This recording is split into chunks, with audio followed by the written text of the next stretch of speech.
Assalamualaikum and a very good morning everyone. My name is Rozana Vitialik and I am recently completed my PhD under supervision of Prof. Nick Rumzi, and my research area is more into induction motor drive. So today I'm going to share to all of you about the direct torque control of induction motor drive, of induction motor. So basically this presentation, I hope that you guys will have three things.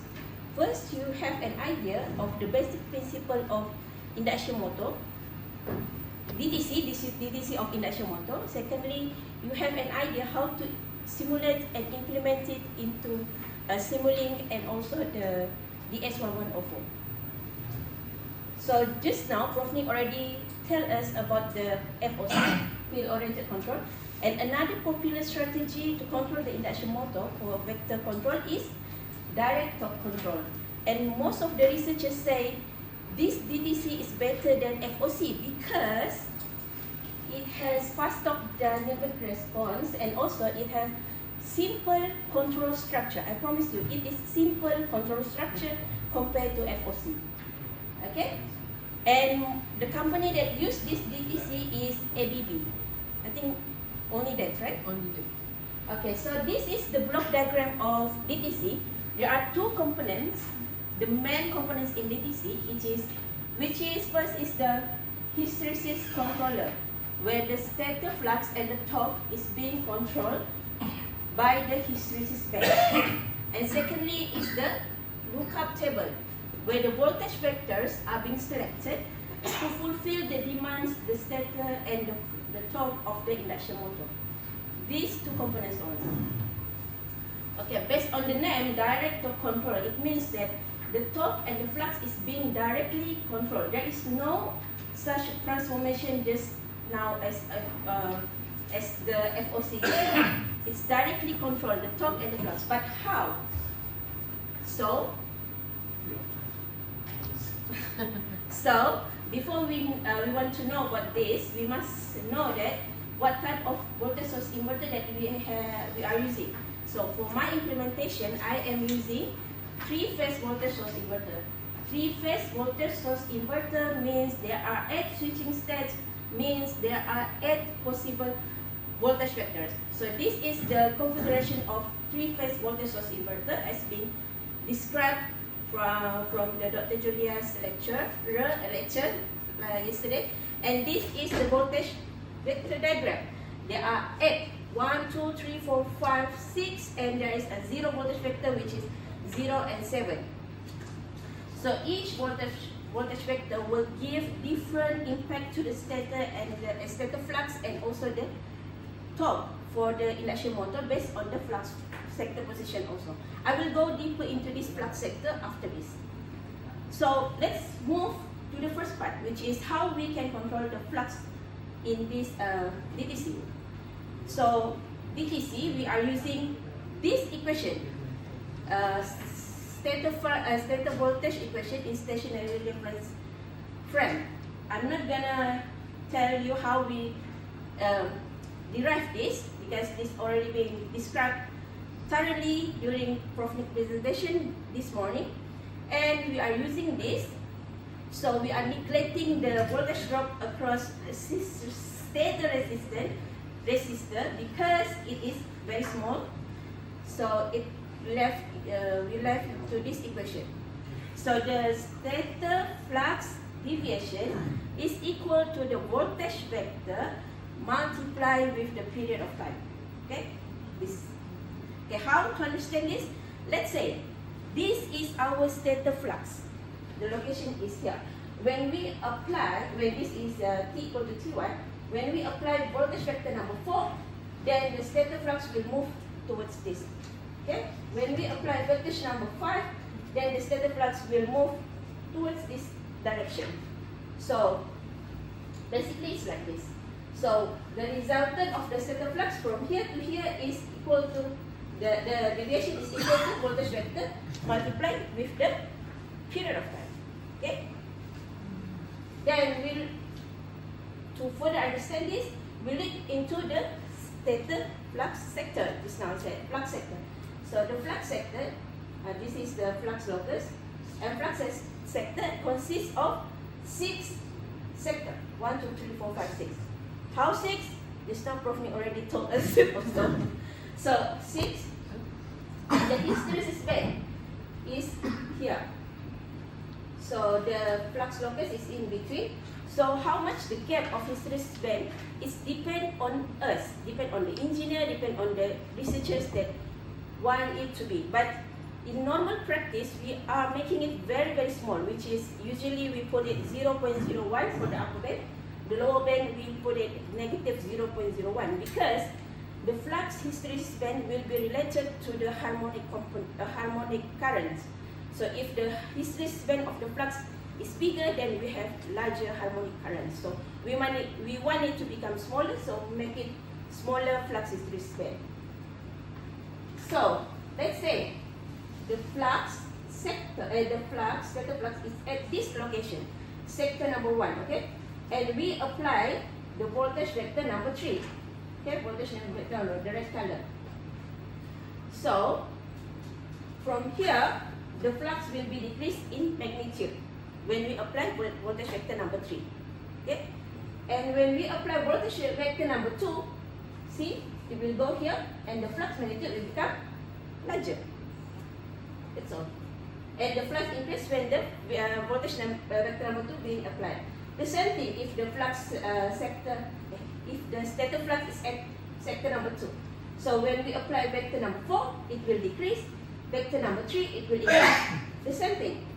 As the motor is rotating into this sector, and as conclusion for flux control, if the flux is at any K sector, when we apply K plus 1 vector, it will increase the flux.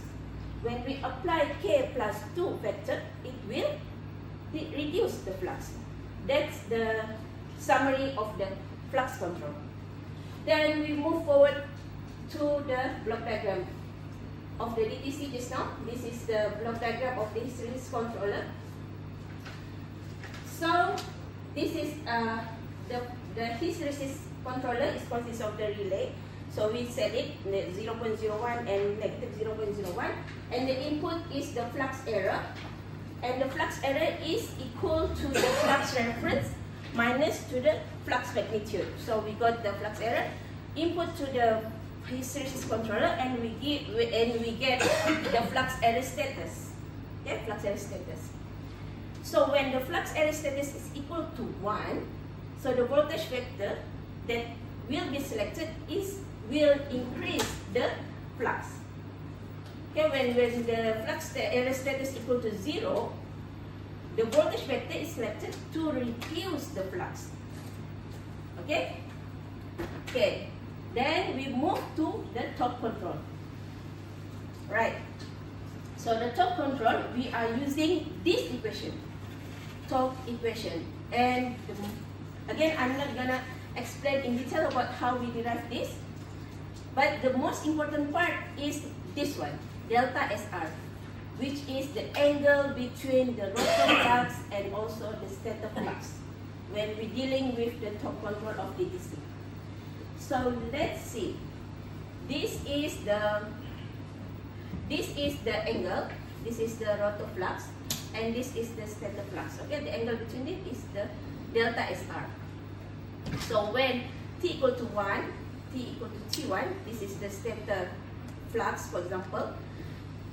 And also we must know that the motor is keep rotating in anti-clockwise direction. Okay. For normal practice, we want to analyze, we make it anti-clockwise. You can make it clockwise, but it will become a headache for you because most of researchers are using anti-clockwise for the analysis. Okay? So there are 3 cases to do this torque control.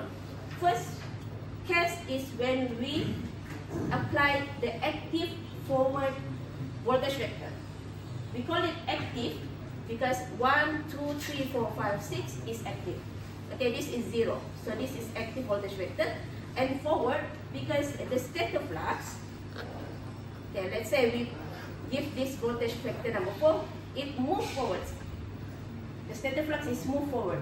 So that's why it says active forward voltage vector. And you can see here, from the delta SR here, it become larger. So the theory is, if the delta SR become larger, then the torque will be increases. Okay, and then the second case is when we apply the active reverse voltage vector. Active means is 1, 2, 3, 4, 5, 6. Reverse means when you apply the voltage vector, it will become reverse in direction. The stator flux will be reverse, and the delta SR is decreasing. So the theory is, if the delta SR is decreasing, it means the torque will be decreasing too, right?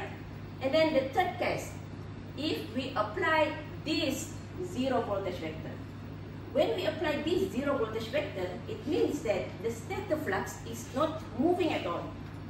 But remember, our motor is still keep running, and it's still moving, and we know that this rotor flux is still moving also. So instead of the stator flux is moving, then the rotor flux now is moving towards the stator flux, and it also making the delta SR become decreasing. So delta SR decrease means the torque is decreasing. Simple. So let's go to the block diagram here.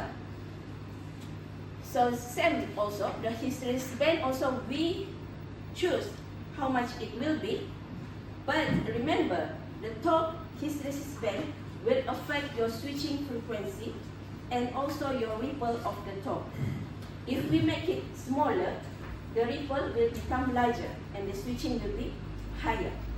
If we make it larger, the ripple of the torque will be smaller, and the switching frequency will be slower.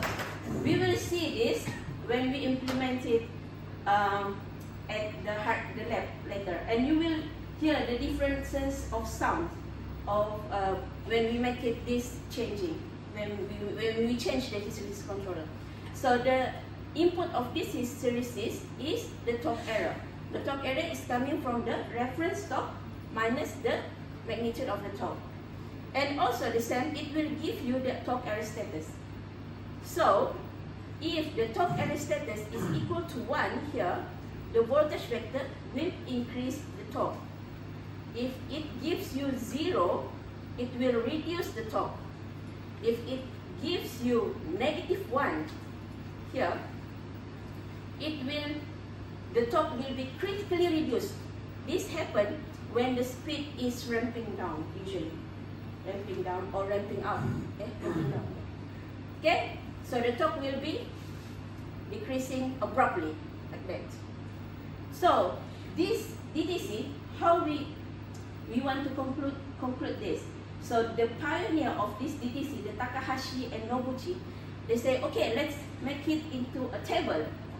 So this is the lookup table. So they conclude this, if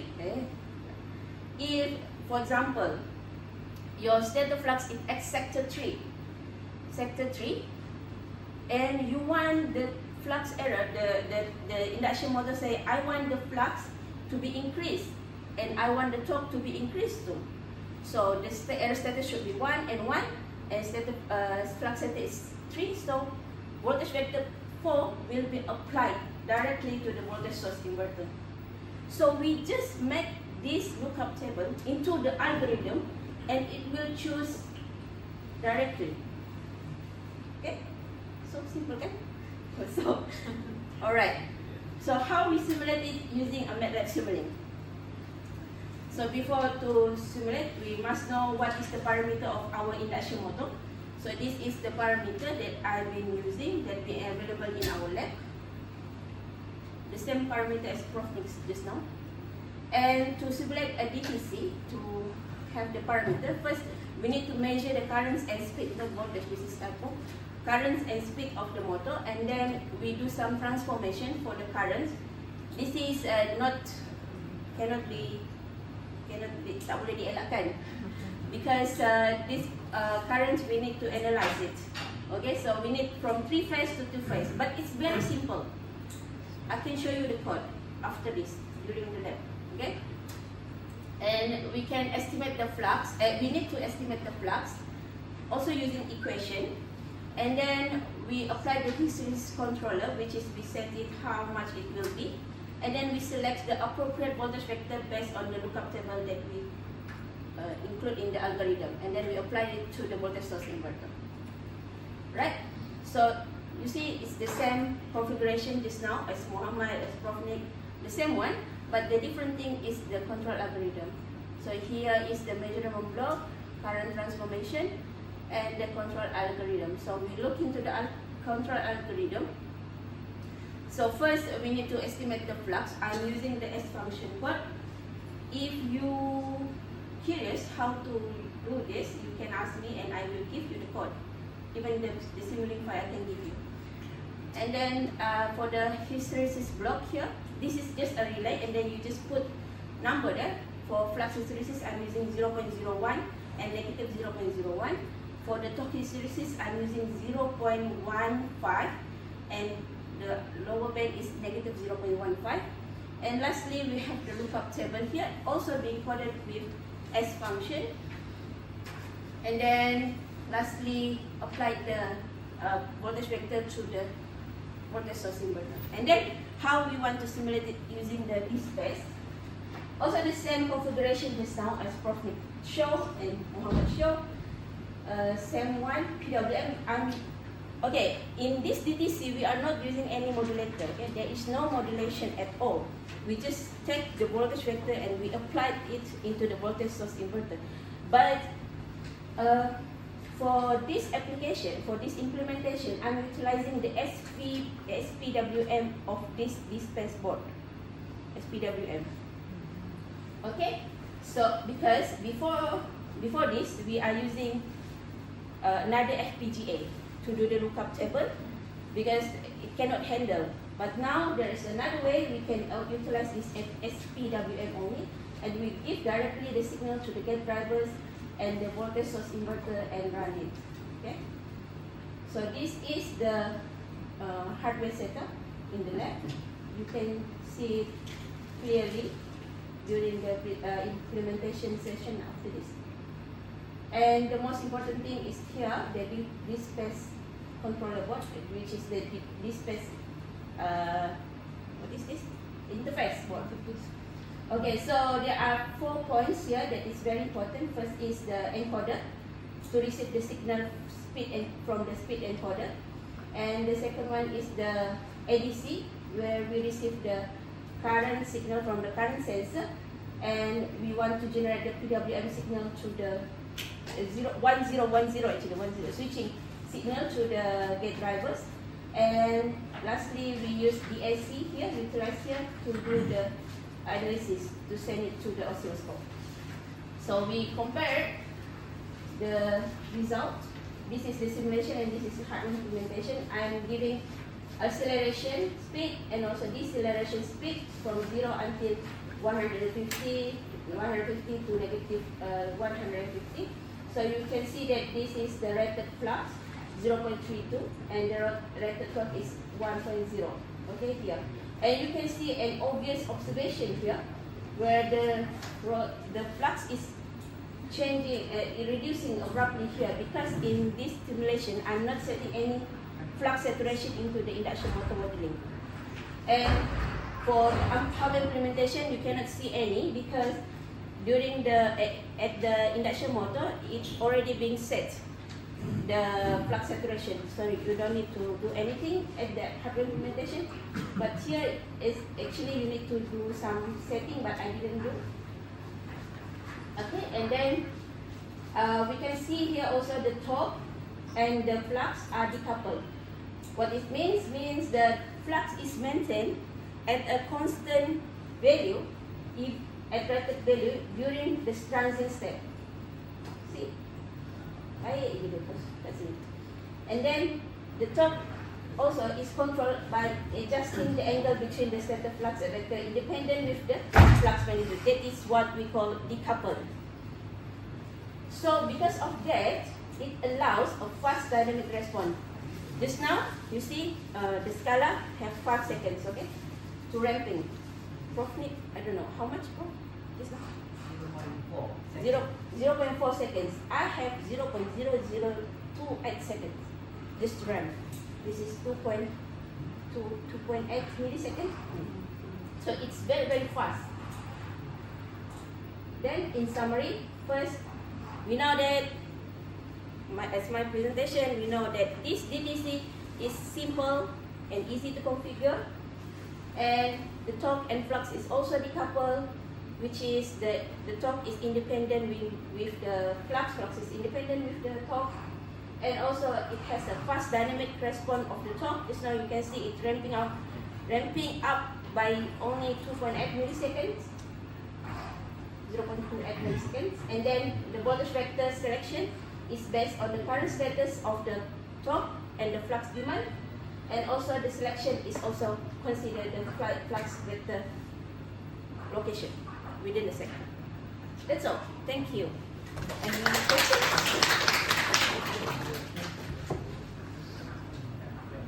When you will get the negative one in your history? Negative one? In your history? When it is the speed is ramping down. Like here. The speed is reversing. In terms of torque control, yeah, maybe you go to the basic torque control. This one, yes. When the speed is here, start reverse, then it will give -1, and the torque will be decreasing from positive to negative, critically reduced. Because if it's a 0, like here, 0, it's only decreased like within the hysteresis band. Or means in another direction? Yes. Okay. Okay.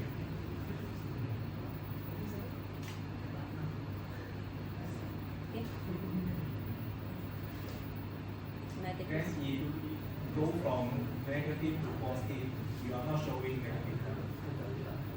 Well, negative. What? What do you mean? I mean, yeah. So when you ramp down from up to down, you are showing -1. -1. Then if you because go to here, right hand side, this one, the current torque area status is equal to 1, so the torque will be increasing. Yeah. The torque will be increasing. So when torque increasing, we are not. No, there is no positive one. Okay. Because for torque control, we are using 3-level hysteresis controller. This is what I'm showing is a conventional DTC. Conventional DTC. This is the basic principle of DTC. Can be modified to another kind of hysteresis controller. Okay. Measure is a measurement or Estimation.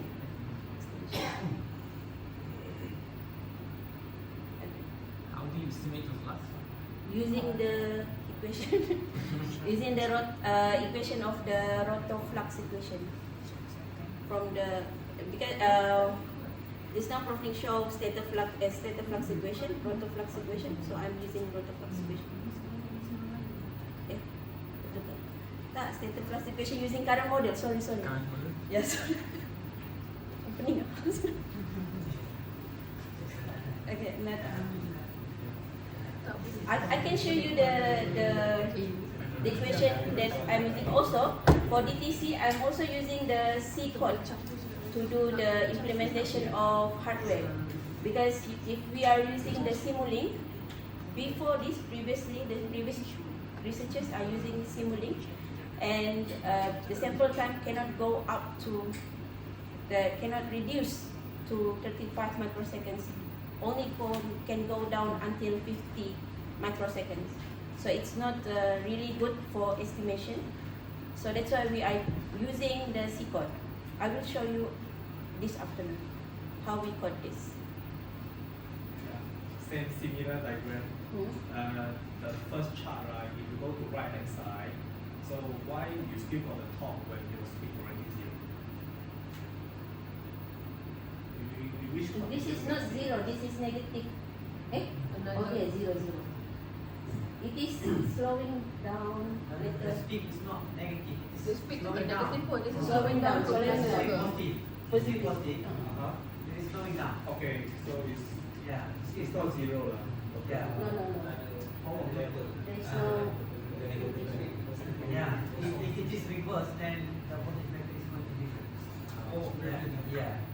The voltage will be selecting the reverse voltage vector. Just now you said that 35 microsecond is sampling. Mm-mm. So it's not actually it's not the simulation time step. Simulation. Is it similar to like simulation time step for the simulation? Simulation time.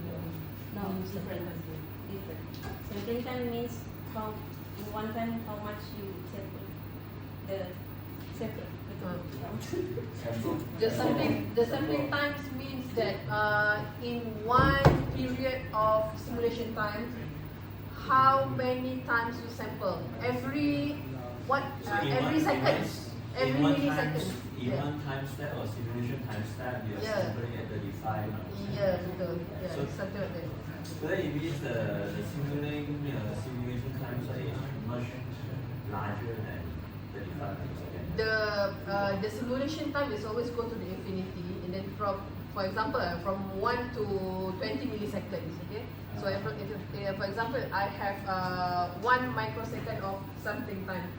So from 0 to 20 millisecond, every 1 microsecond I send the signal. Parameters for the simulation. Yeah, for the sampling to catch up the value for every 1 microsecond. To process. Yeah, to the process. simulator to Betul. process, Yes, correct. Yang C input tu dia pakai embedded, dia tak boleh di space lah. Tak. Ada different. C++. Tapi dia dah business. Pakai embedded hardware. Embedded hard. Tak dia. Okay, dia sebenarnya C code tu kita compile dan kita masukkan ke dalam disk space tu. Masuk di space lah. Masuk disk space ya. Masuk Ingat disk dia space. masuk. Oh tak. Have you ever seen any situation where your clock actually exceed the delta T? Oh, the disk space. Yes. That's what you're talking about. Yes. Correct. Yeah. It can be done. That's why when we want to set the hysteresis band, when it becomes very small, the clock can be outside from the hysteresis band. That's why it becomes larger ripple.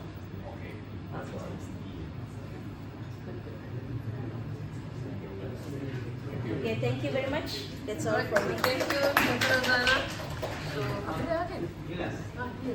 What we'll do is that we will wait while we are waiting for the lunch. We still have about 30 minutes. I will do a presentation for this afternoon. Yeah, sure. Rather than do the lunch, we do it now and Uh-huh. then we can start late. Let's say Boleh, 2:30.